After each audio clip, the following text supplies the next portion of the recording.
The use of drugs in sport started around the 19th century.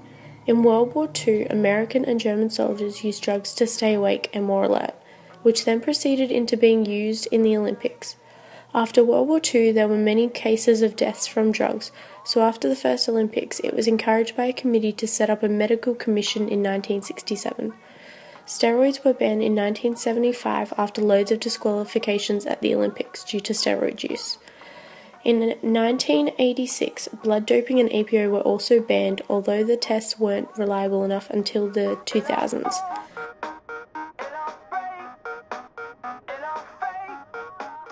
During 2003, the Bay Area Laboratory Cooperative, also known as BALCO, was investigated on the problem of drug abuse in sports. BALCO supplied steroids to a variety of high-profile athletes, and unfortunately, American sprinter Marion Jones was suspected of using performance-enhancing drugs. It wasn't until 2007 that Marion Jones fully admitted to using these drugs known as the Clear. She told investigators that she began using the drugs only weeks before the 2000 Sydney Olympic Games. Unfortunately, Jones had to return 5 medals that she won in the Games, 3 of which were gold and 2 of them were bronze. All of her race results after September 1, 2000 were deleted and she was given a 2-year ban. Fortunately though, her teammates in the 4x100 and 4x400 were able to keep their medals as the results were different at the time of the game. Over many years, Russian athletes have had many allegations against their teams at several Olympic Games, but these claims have unfortunately been made worse by recent evidence of persistent doping plans. A report was made claiming that the Russian teams were planning to sample swap to protect their cheating athletes in an effort to boost Russia's medal count. Another report, which was made by the World Anti-Doping Agency, that all athletes are possibly affected by manipulating the anti-doping system. Although the organisation have left the problem to the governing bodies of each sport in the Games, they can determine the eligibility of individual athletes. As a result of this, 271 athletes out of the 389 athletes were able to compete in the 2016 Summer Olympic Games in Brazil.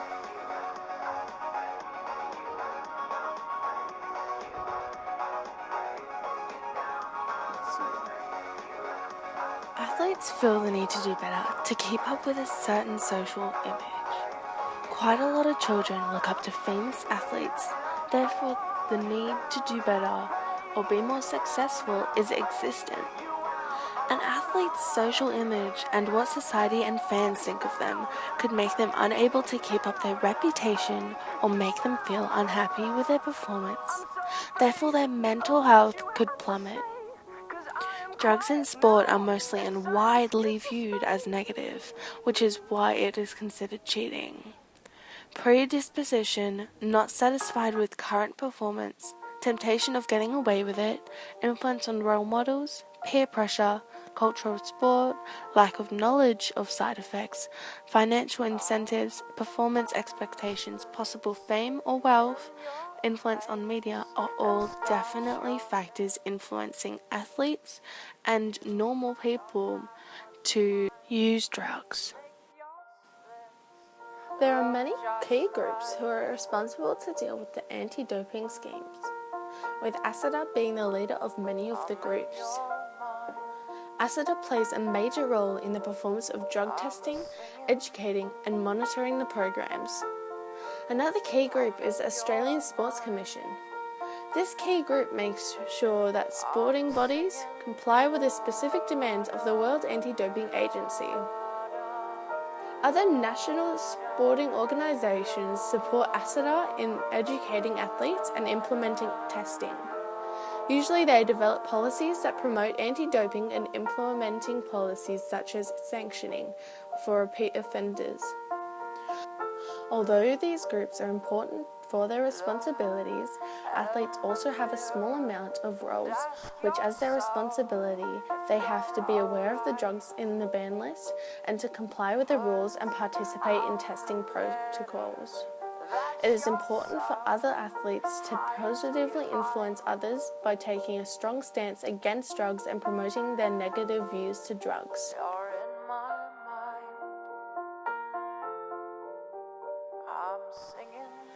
There are so many accounts of drug use in sports, and with that there are loads of negative effects. But there are literally 5 positive effects by using drugs in sports. For example, 1. Financial benefits. 2. Popularity. 3. The coaches could positively benefit from the athlete's success, fame, wealth, and their popularity would greatly increase with the athlete's success. 4. Society would somehow benefit through betting on the athletes who take part in drug abuse. And 5. Athletes may achieve better personal bests and gain possible records and world records, depending on the drugs they took. There are some positive effects of using drugs in sports, but the negative outcomes of drug use by far outweighs the positives. Using drugs may feel good at the time, but may injure and physically damage the body while doing so. Using drugs can even hurt the people close to the drug users, and if an athlete, their fans. The heavily documented health issues should ward off any new drug users, but obviously it hasn't affected them as it has to another. The amount of deaths are usually ignored by competing athletes. Another effect made is the embarrassment of testing positive to banned substances. Their family and their public profile are also damaged by this. For example, the amount of sponsorships are reduced and will potentially reduce the amount of income the athlete is producing at the time. Future employees are also deterred by the use of drugs.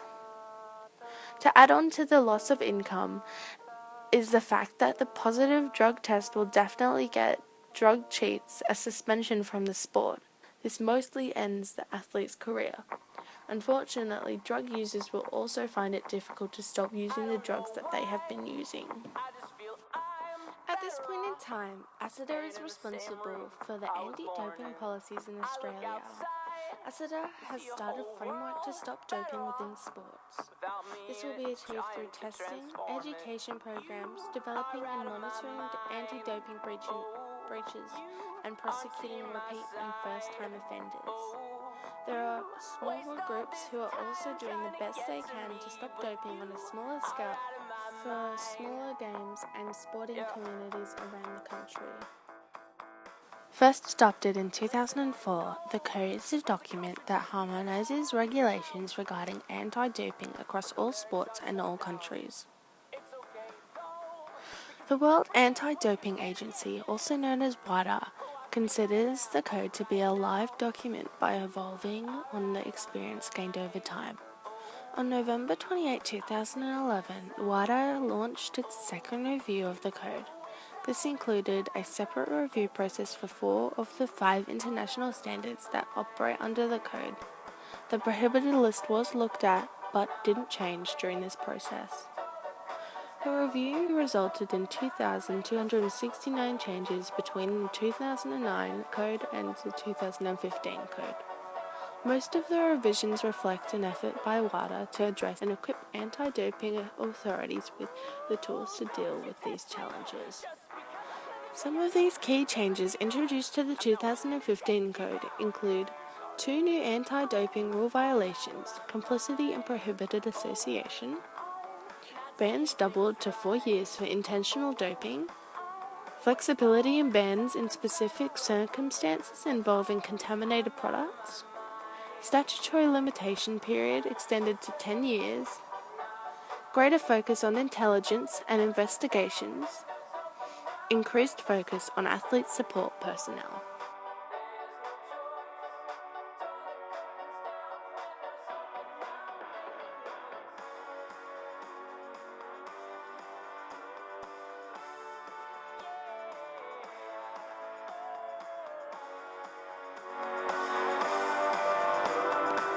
The ethical implications for using drugs are that it is considered not fair for one athlete to gain an advantage by using drugs when the other athletes won't have that same advantage. Therefore, wonder what would have been without competing with cheaters. It is not fair that the athletes who don't cheat would never gain recognition for an event they would win if others weren't cheating. The sport industry is contemplating whether to allow some drugs to even the playing field, but only have the drugs just prescribed by specific personnel.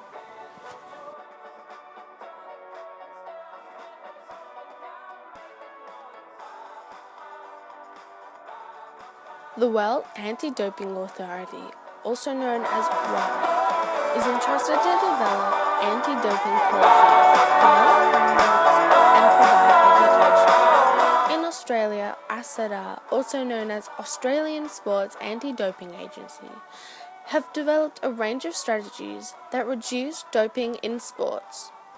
Their objective is to deter the use of doping in sports and encourage the development of programs to educate the sporting community about matters relating to drugs in sport. This is achieved through research, drug testing, developing and implementing initiatives, and encouraging professional sporting organisations to develop and implement comprehensive and consistent anti-doping initiatives.